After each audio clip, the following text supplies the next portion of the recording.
Well, coming up next on the Heat Index this morning, a stirring video that is being shared by millions. A couple's decision to allow their young child, born female, to become male. ABC's Mara Schiavocampo has more on their emotional journey. It's one child's story that has many people talking. Last week, California parents Jeff and Hillary Whittington posted a video to YouTube about their 6-year-old transgender child, Ryland. A 7-minute clip that now has more than 3 million views and counting. The video explains how Ryland, who was born a girl, began insisting she was actually a boy as soon as she could speak.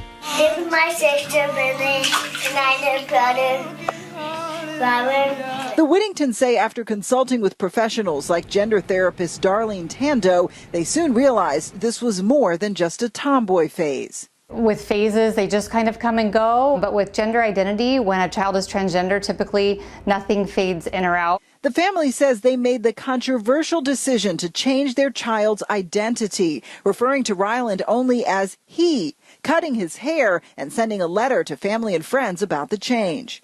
There's huge benefits to doing this earlier in life. It's really just like they've been handed this gift that everyone around them all of a sudden starts seeing them for who they really are. The video has struck a chord. A People.com article drawing more than 1,500 comments in just 3 days.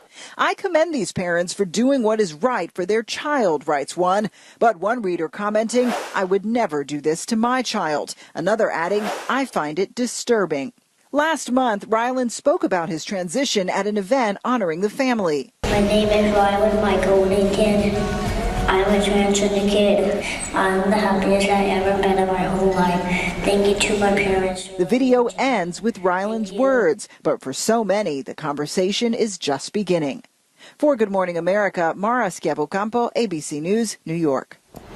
And joining us now is ABC Chief Health and Medical Editor Dr. Richard Besser. A lot of people have very strong feelings about this story. And the big question I think a lot of people are asking is, this child is just 6, and you hear him use the term transgender. Is it too young for a child to know or to be able to distinguish gender? Yeah, I mean, that's the big question that everyone has. You know, the more we're learning about gender, the more we're learning that this is really hardwired. It's hardwired in the brain. And from very early, from the first couple years of life, children will recognize gender and then start to identify with gender. So here you had a child who, from the beginning, she felt that she was not aligned with her anatomic gender. Her parents brought in experts, and they felt that truly this was a child who was transgender, and that the earlier they transitioned her, the better in terms of her self-esteem and development. We heard in Mara's piece, and this is something that people also have been asking, how do you know the difference between saying you're a tomboy or you're a boy that likes to play with dolls? I mean, how do you know it's not a phase that you're just going through and it's going to pass? That's a big question. Being transgender is extremely rare, but going through phases of being a tomboy or being a boy who likes to play with dolls is so incredibly common. And that doesn't reflect whether you are going to align with the opposite anatomic gender. That has something to do maybe with your interests, which may persist or may fade and change, and it's very different. And what's the connection between gender identity and sexual orientation? Yeah, and this is a little tricky. So gender identification is whether you align with being male or female, and transgender, whether that lines up with what you are anatomically.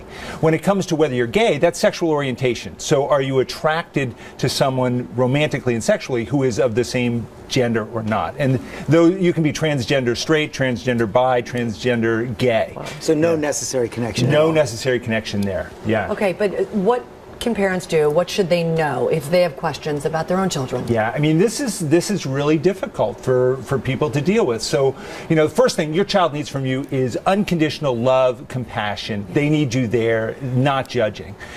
Get some help on this. Talk to your child's pediatrician. If they have expertise or any experience in gender issues, go with that. If not, ask them to refer you to someone who does, because this is really, really tricky and really, really confusing. There are many children who will align with the opposite gender physically, but it will be a phase, but not all.